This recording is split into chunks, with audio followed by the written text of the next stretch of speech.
జగన్మోహన్ రెడ్డి ఎన్నడూ లేని విధంగా వరుసన 2 రోజులు 2 ప్రెస్ మీట్లు. ఒకటి విశాఖ వేదికగా అయితే ఇంకోటి తాడేపల్లి వేదికగా. ఎలా చూడాలంటారు ఈ 2 ప్రెస్ మీట్లను అసలుకి? అట్లా కాదు. జగన్మోహన్ రెడ్డి 2 రోజులు 2 ప్రెస్ మీట్లు పెట్టారంటారు ఏంది? అదే ప్రెస్ మీట్ మళ్ళీ రిపీట్ చేస్తున్నాడు.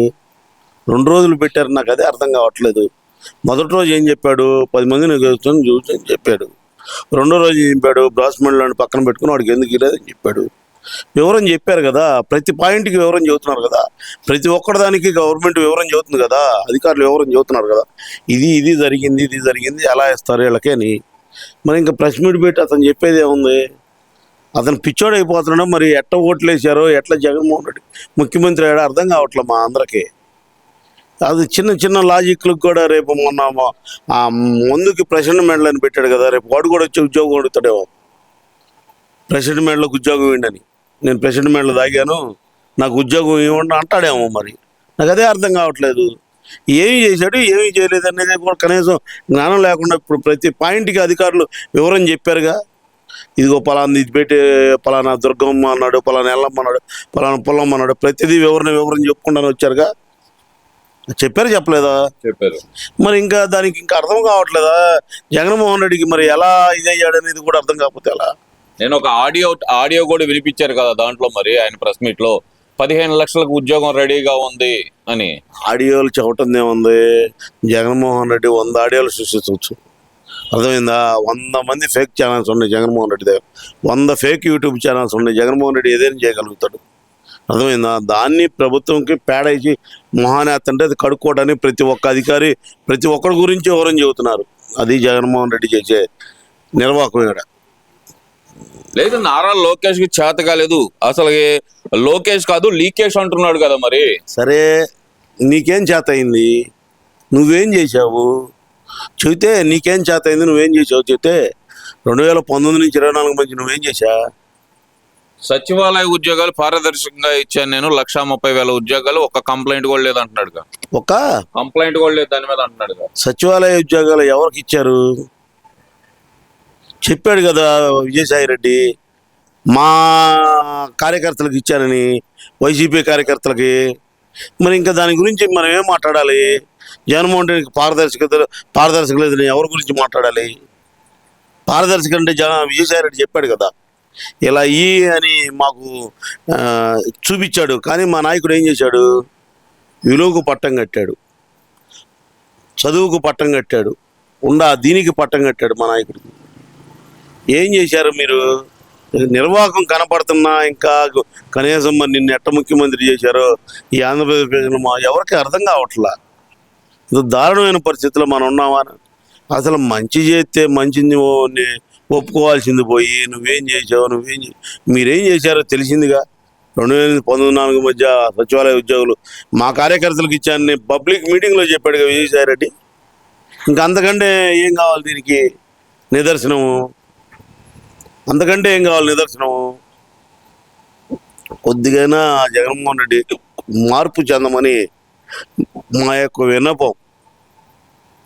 మరి చంద్రబాబు నాయుడు గారి హయాంలో ఉన్నప్పుడే పేపర్ లీకేజ్ జరిగింది. 1995 నుంచి ఇప్పటి వరకు దాదాపు 8 సార్లు పేపర్ లీకేజ్ జరిగింది. అసలు డిఎస్సిలో పేపర్ లీకేజ్ జరగడం ఇంతవరకు ఎక్కడా లేదు, ఇదే ఫస్ట్ టైం అంటున్నాడు కదా. మరి పేపర్ లీకేజ్ అనేది ఒక అధికారులు అక్కడున్న స్థానిక వ్యవస్థ నడిచిద్ది, దానికి తోడు మీ ఫేక్ మెంబర్స్ ఉన్నారు, ఫేక్ బాధ్యత ఉంది, వీళ్ళందరూ కలిసి చేస్తేనే పేపర్ లీకేజ్ అయింది. ఒక వ్యక్తి ద్వారా పేపర్ లీకేజ్ అయిద్దా? ఇప్పుడు మొన్న నీట్ అయిందా? దానికి మరి మోడీ గారు ఏం చేశారు? వివరం చేసి దాన్ని సరిచేసి, ఒక అధికారి చేసిన తప్పుకి ముఖ్యమంత్రికి ఏం సంబంధం ఉంటుంది? ఒక అధికారి నీట్లో పేపర్ తప్పు చేస్తే మోడీ గారికి సంబంధం ఉంటుందా? సంబంధం ఉండదు కదా. కానీ ప్రజల యొక్క, విద్యార్థుల యొక్క నైతికతను అర్థం చేసుకొని మళ్ళీ రెండోసారి పెట్టారా పెట్టలేదా? మార్పు చెందిందా చెందలేదా? సరే, ఇవన్నీ ఒకెత్తి అయితే కనుక నేను కాక్రోచ్నే అంటున్నాడు కదా మరి జగన్మోహన్ రెడ్డి. మరి ఆ పార్టీలో చేరతాడేమో. ఆయనకేం అవసరం అండి? మరి కాక్రోచ్ పార్టీ అదేగా చెబుతుంది. మరి కాక్రోచ్ అంటే దాని అర్థం ఏంది? బొద్దింక అని. మొన్న వచ్చాడు కదా అతను, జనతా పార్టీ కాక్రోచ్ అని. మరి దాంట్లో మరి జగన్మోహన్ రెడ్డి చేరతాడేమో. అంటే ఆంధ్రప్రదేశ్ లో ఉన్న పరిస్థితులు చూస్తుంటే మేము కాక్రోచ్ లాగా ఉన్నాం, మేము అంతే పోరాడతాం అంటున్నాడు కదా మరి. మరి మరి కాక్రోజులు అంటే నాకు అదే అర్థం కావట్లేదు. అతను మాట్లాడిన భాష అసలు నేనేం చెప్పాలో కూడా అర్థం కావట్లేదు. కాక్రోజ్ అంటే ఏంది? జనతా పార్టీ కొత్తగా ఒక వ్యక్తి మొదలుపెట్టాడు, అది మరి ఆ పార్టీలో చేరతాడా లేదా అనేది వివరం చెప్పట్లేదు కదా. మద్దతు తీసుకుంటారేమో, మద్దతు తీసుకుంటారా లేకపోతే సోనియా గాంధీ మద్దతు తీసుకుంటారో అర్థం కావట్లా. ఇద్దరిలో మరి ఎవరు తీసుకుంటారో నాకైతే అర్థం కావట్లా. సోనియా గాంధీతో కూడా డికే శివకుమార్ గారితో కూడా మంత్రాలు జరుపుతున్నారంట. మరి ఏం జరిగితే అర్థం కావట్లా. అందుకని దీని గురించి మనం స్పందించడం అనవసరం. జగన్మోహన్ రెడ్డి క్లారిటీగా లేడు. దాని గురించి మనం చెప్పాలంటే అతను క్లారిటీగా ఉంటే, ఇదిగో మొన్న మావిగన్ అన్నాడు క్లారిటీగా ఉన్నాడు. మరి నువ్వు 19 నుంచి 24 మధ్య ఏం చేసావు మావిగన్ గురించి అని అడిగావు, క్లారిటీగా ఉన్నాడు కాబట్టి ఆ క్వశ్చన్ అడిగాం. మరి కాక్రోజ్ అనేది అతను క్లారిటీగా లేడు జగన్మోహన్ రెడ్డి. మరి డికే శివకుమార్ చేత మాట్లాడుతున్నాడా, లేకపోతే జనతా పార్టీ కాక్రోజ్ గురించి మాట్లాడుతున్నాడా, లేకపోతే ఇతను బొద్దెంక లాగా మారిపోయి మాట్లాడుతున్నాడా అనేది అర్థం కావట్లా. దీని గురించి మనం ఇంకా అంతకంటే మనం ఏం మాట్లాడుతున్నాం అతని గురించి? అతను బొద్దెంక యొక్క నైతిక స్వరూపంతో మారిపోయి మాట్లాడతాడో మరి ఏందో. అంటే ఆయన ఇప్పుడు అకస్మాత్తుగా నేను కాక్రోచ్ ని అలాంటి ఉద్యమాలే వస్తాయి అని చెప్పి ఆయన చెప్పుకోవటం వెనకాల ఉన్న రహస్యం ఏమనుకోవచ్చు అంట. చేశాడు జగన్మోహన్ రెడ్డి 19 నుంచి 24 మధ్య. ఇప్పుడు చేస్తారంట. అదే ఏ ఉద్యమాలు చేస్తాడు? అసలు ఏమి తెలుసు నాలెడ్జ్ ఈయనకి? తెలియదు ఆయన ముఖ్యమంత్రిగా పనిచేసిన వ్యక్తికి ఏమి తెలుసు? అదేగా మాట్లాడుతుంది. బ్రాస్ మెడలకే గోల్డ్ మెడలకే వివరం తెలియట్లేదు. ఇంకేం మాట్లాడతారు? బ్రాస్ మెడలకి గోల్డ్ మెడలకి వివరం తెలియట్లా. మరి ఇంకేం మాట్లాడాలి, ఇంకేం చేయాలి? నాకు అదే అర్థం కావట్లేదు. మరి కనీసం మరి ఇతను అడిగే క్వశ్చన్కి దానికి చెప్పేదానికి వాల్యూ ఏమైనా ఉందా? లేదు కదా. దానికి ఒక వాల్యూ ఉంటే మనం మాట్లాడచ్చు బ్రదరు. అతను వాల్యూ లేకుండా మాట్లాడుతున్నాడు. ప్రతిదీ ఒకడు ముందు పేడ చల్లటమేను మహానా. అది సరి అయితే అది సరి చేయడానికి అధికారులకు సరిపోతుంది. ప్రతి వ్యక్తి గురించి చెప్పాడు జగన్మోహన్ రెడ్డి కూర్చోబెట్టుకొని, వాళ్ళందరి గురించి వివరం చెప్పారు అధికారులు. మరి ఇతనికి ఏం నాలెడ్జ్ ఉందో నాకు అదే అర్థం కావట్లేదు. సరే, ఒకవైపున డిఎస్సి పారదర్శకంగా జరిగింది అని చెప్పి ప్రభుత్వం చెబుతున్నా, వీళ్ళు వైసీపీ నాయకులు ఎందుకు ఆపట్లేదు అంటారు దాని మీద? మరి ఆపరు కదా. ఆపటానికి కాదు కదా వాళ్ళు ఉంది పేటీఎం బ్యాచ్, సైకో బ్యాచ్. ఆపటానికి కాదు, ఏదో రకంగా బురద జల్లాలని చూస్తున్నారు. ఆ బురదను గవర్నమెంట్ ప్రతిరోజు కడుక్కోవాల్సి వస్తుంది. దారుణమైన పరిస్థితులు ఆంధ్రప్రదేశ్ ప్రభుత్వం ఉంది.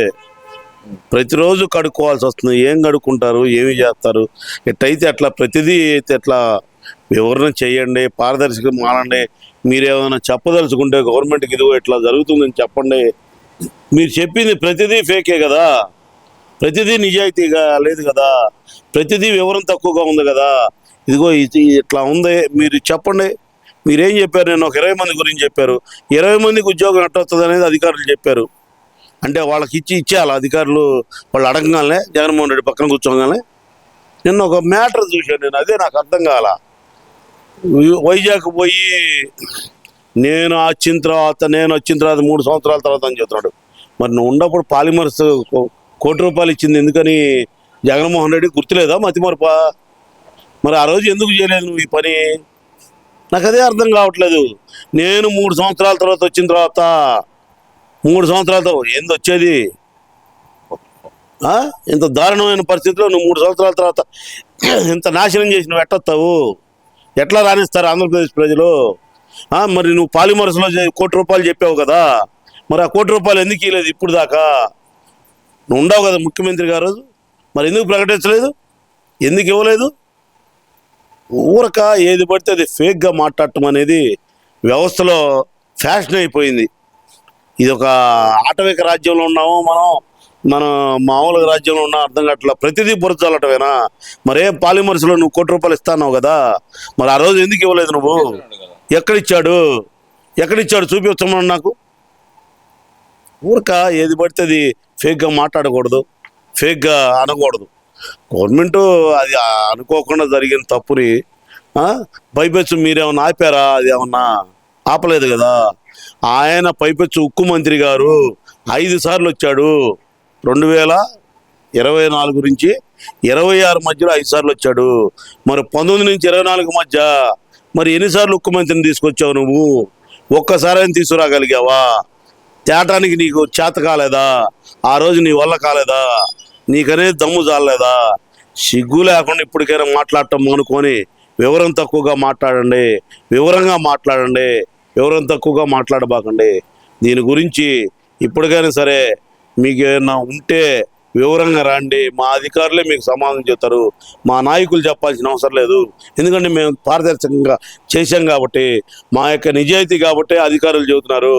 మీ యొక్క నిజాయితీ కాబట్టి ఆ రోజు విజయసాయిరెడ్డి మా కార్యకర్తలకు ఇచ్చారని సచివాలయ ఉద్యోగులు చెప్పాడు. ఇప్పటికైనా సిగ్గు తెచ్చుకొని మాట్లాడటం మానుకోండి.